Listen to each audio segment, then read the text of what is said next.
পটল চিংড়ি করছিলাম, ভাবলাম তোমাদের সাথে একটু শেয়ার করি। আজকাল ভালো করে ভিডিওই দেওয়া হয় না, কাজের চাপে অফিসের প্রেশারে। চলো কথা না বাড়িয়ে চটপট শুরু করি। ভালো করে পটল কিউব করে কেটে ধুয়ে নিয়ে নুন হলুদ মাখিয়ে কড়াইয়ে ভালো করে ভেজে নিলাম।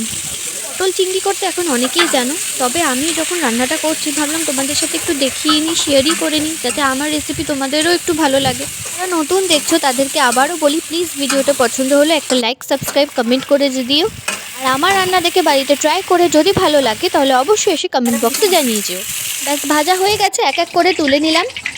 ব্যাস তারপর কড়াইয়ে পেঁয়াজ ফোড়ন দিয়ে ভালো করে নাড়াচাড়া করে এক এক করে মশলাগুলো দিয়ে দেবো।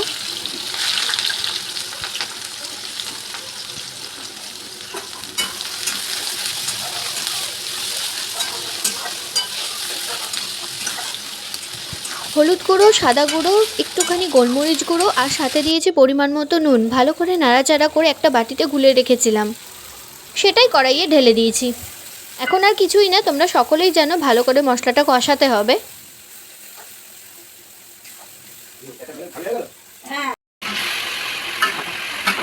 ব্যাস আলুগুলো পরপর দিয়ে ভালো করে মশলার সাথে কষিয়ে নিয়ে ওপর থেকে একটুখানি টমেটো দিয়েছি আর দিয়েছি গরম জল, ভালো করে সেদ্ধ হতে দিয়েছিলাম। তারপর সবার শেষে পটলগুলো আর চিনিগুলো ওপর থেকে ছড়িয়ে দিলেই আমাদের কিন্তু পটল চিনি একদম রেডি হয়ে যাবে।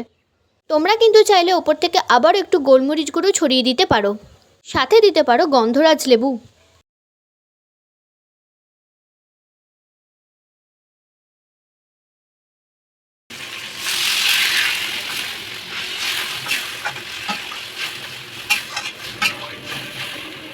ব্যাস আমাদের রান্না কিন্তু একদম রেডি। ওপর থেকে চিংড়ি ছড়িয়ে দিয়েছি, দেখতে গন্ধ শুকে কিন্তু দারুণ লোভ হচ্ছে। এখনও আমার এডিট করতে গিয়ে খুব খিদে পেয়ে গেল। চলো টাটা, দেখা হচ্ছে নেক্সট ভিডিওতে।